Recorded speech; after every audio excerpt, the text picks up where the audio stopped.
दोस्तों, दुनिया में जब कभी भी टेररिज्म की बात होती है तो सबसे पहले पाकिस्तान का नाम हमारे सामने चला आता है, क्योंकि पाकिस्तान एक आतंकी कंट्री है। ये फसलें कम पैदा करता है लेकिन आतंकी सबसे ज़्यादा पैदा करता है। इस साल हमने पहलगाम देखा, ऑपरेशन सिंदूर देखा, और उसके बाद भी बॉर्डर पर छिटपुट वारदातें ये किया करता था, लेकिन जब से मोदी सरकार आई है तब से लिमिट में कर रहा है। अभी जो दिल्ली में बॉम्ब ब्लास्ट हुआ उसमें भी तुर्की और पाकिस्तान के ही हाथ होने के नज़र आ रहे हैं।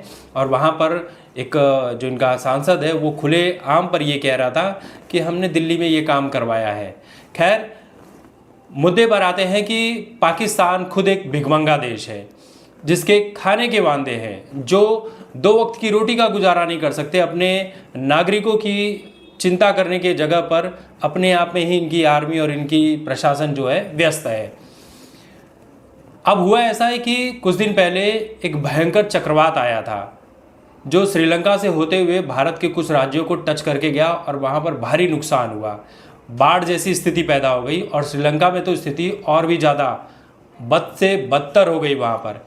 तो बहुत सारे देश हैं पूरी दुनिया से जो मदद के नाम पर पैसे भेज रहे हैं, राशन भेज रहे हैं, खाने वाली चीज़ें भेज रहे हैं, पानी की बोतल भेज रहे हैं, दवाएं भेज रहे हैं, सब कुछ भेज रहे हैं। भारत भी अपनी आर्मी वहाँ पर लगा चुका है और जो ज़रूरत की चीज़ें वो सारी कर रहा है। तो पाकिस्तान को लगा कि हम भी यार कुछ कर सकते हैं, हमें भी कुछ करना चाहिए। भले ही हम 2 वक्त की रोटी ना मिले लेकिन हम कुछ तो कर ही सकते हैं। तो पता है इन लोगों ने क्या किया? कुछ पानी की बोतल और खाने की चीज़ें भेजी, एक्सपायरी डेट वाली। उसके ऊपर सीधे सीधे लिखा है 10 अक्टूबर 2024 को ये चीज़ें एक्सपायर हो गई। मतलब 1.5 साल वाली एक्सपायर वाली चीज़ इन्होंने उठाकर मदद के नाम पर श्रीलंका में भेज दी।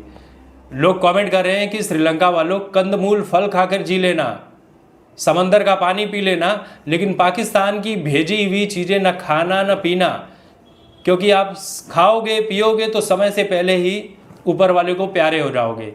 तो ये पाकिस्तान की स्थिति है भैया। जब वो कहते हैं ना कि जब तुम्हारी मदद करने की औकात नहीं है तो मदद करने के लिए आगे जा क्यों रहे हो? क्यों ज़बरन जाकर अपनी लिपा पुताई कर रहे हो? जेब में नहीं है दाने अम्मा चली भुनाने, वही वाली बात है। तो ऐसी तो पाकिस्तान की स्थिति है। और ये भारत से लड़कर कश्मीर लेने की बात करते हैं। खुद वहाँ के लोगों को राशन पानी नहीं दे पा रहे हैं, लेकिन इनको चाहिए कश्मीर। वहाँ की जनता से भी कुछ दिन पहले वहाँ के पत्रकारों ने जब पूछा कि आपको कश्मीर चाहिए या आटा चाहिए, तो वहाँ की जनता कह रही है भैया हमें आटा मिल जाए, आज की डेट में तो हमें आटा ही चाहिए, कश्मीर हम बाद में ले लेंगे। और लेकर करेंगे क्या? उनको भी कश्मीर ले भी लेंगे तो वहाँ पर भी आटे की ही तकलीफ आएगी। तो सबसे पहले हमें आटा मिल जाए, कश्मीर तो हम फिर कभी सोच लेंगे। ऐसी स्थिति पाकिस्तान की है।